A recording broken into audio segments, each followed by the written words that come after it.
Hello, everyone, and welcome back to another exciting edition of Spotlight On. After about a year or so, I'm Ryan Bingham Duff, and joined with me today is Ngai Ning.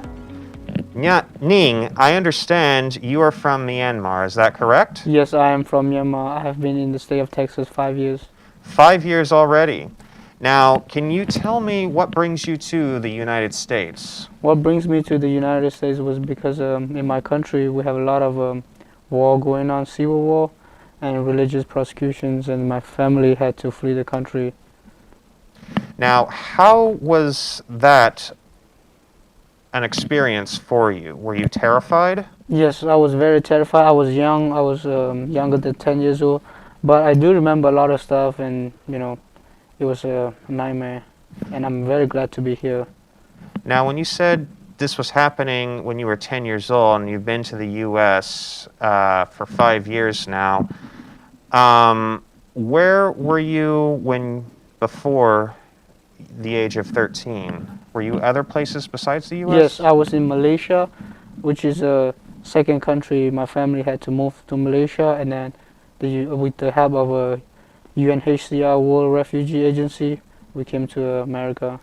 Now, out of all the other 50 states here in the U.S., why choose Texas? We chose Texas because we had a friend who was already in Texas, and they could help us settle in the state of Texas. And I'm very blessed to be in Texas. I could not choose like any other state other than Texas.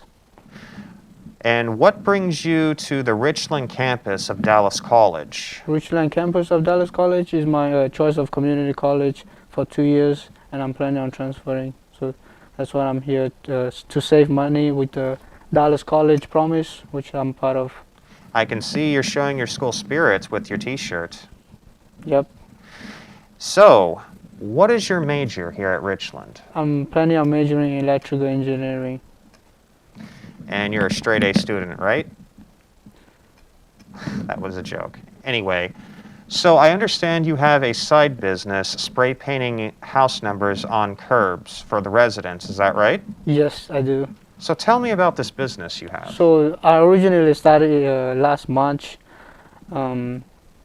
Before I started this business, I had a job at a grocery store, Albertsons. But I got COVID and I had to quit the job, and I was quarantined for like 3 weeks from Christmas to New Year's Eve. And yeah, so I was doing school. I was a senior in high school. So yeah, that's how after I was able to like start working again, I didn't went back to my job. I just started doing curb paintings and as my side hustle, and which took off, and I had a lot of success from that. So tell me about the business model that you did with this curbside painting. How does it work? So I go to the neighborhoods. I ask them if they want to get their house address number painted on their curb. If they don't already have. Some people already have them, and it's like perfect shape. Some are brand new, so I won't ask them. But if it's like fading away, or if the city installs a new concrete, new sidewalks, I ask them, and usually they say yes. So yeah, I do the survey for them. Now, I understand with painting and so forth, you don't just paint the numbers per se, that you have a variety of designs. Yes. If the customer doesn't want to pay for the designs, I do only numbers, so which is black and white. But if they want to request for extra $10 a design, most of my design are Texas flag, and then I do like Cowboys, some other football teams. And now let me ask you this question real quickly. How old are you, Ning? I am 18. You are 18 years old and you have your very own business. Yes, I do. Now, would you say that you rake in a good lump sum of money doing this? Yes, but the job is not, I don't always working. I also go to school, and usually I do afternoons and in the weekends. So yeah, it just depends on how many houses I do a day. Usually I do 2, 3, 4 a day.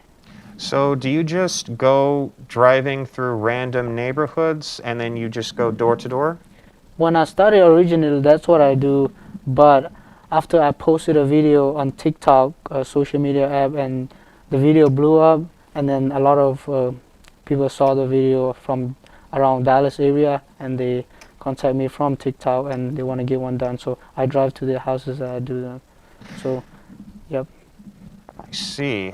So knowing that even though you do 4 houses a day that you're available, how many phone calls do you get per day, to set up an appointment?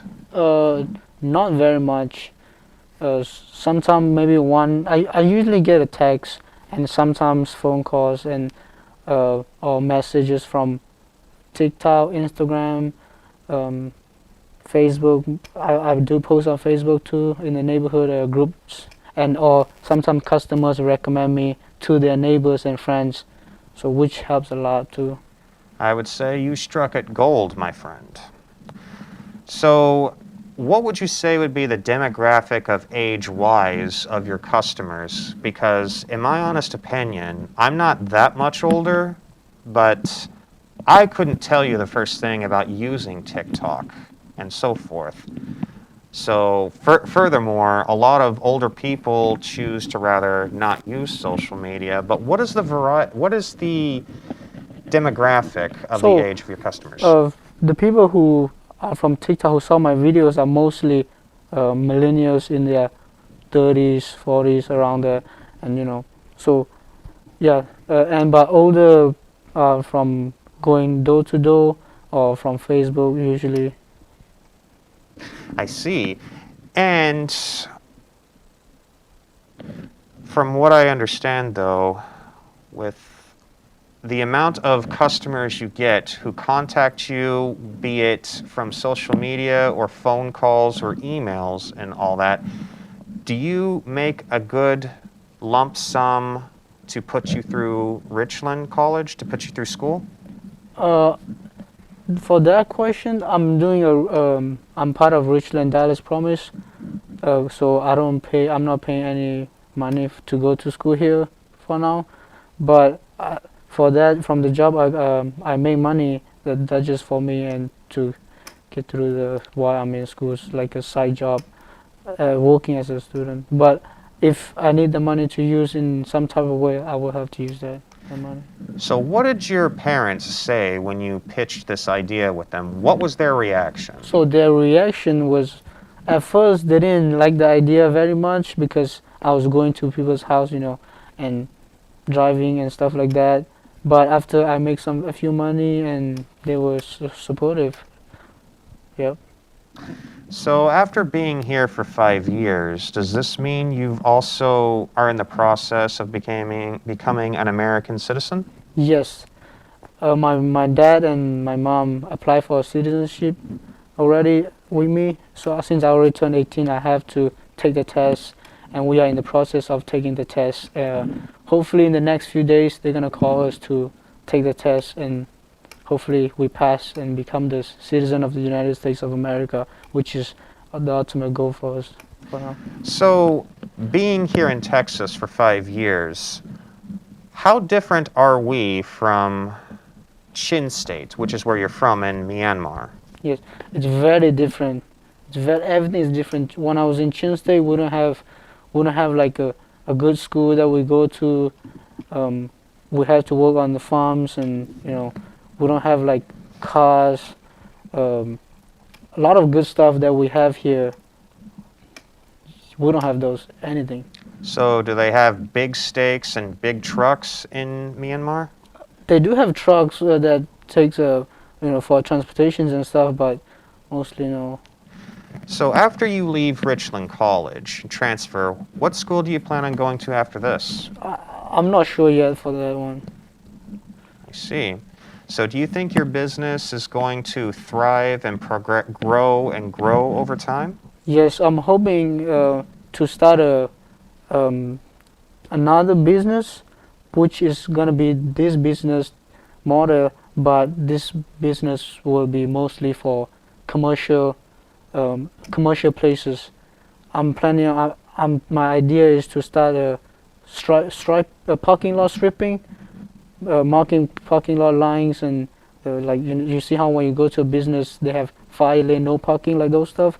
I'm planning on hoping to do those in the future to make my business grow. Well, I'm afraid we're out of time right now. So, Ning, would you please tell the audience what is your what is the name of your business on a website? So How can they reach you? Is what I'm asking. if you want to reach to me, you can go to my TikTok. The name is Ning, Ning 2K20, and on my Instagram is Ning shots, ning.shot shots. I also do photography, so that's why I have my photography business and curb painting. That's why I usually have people contact me from there. All right.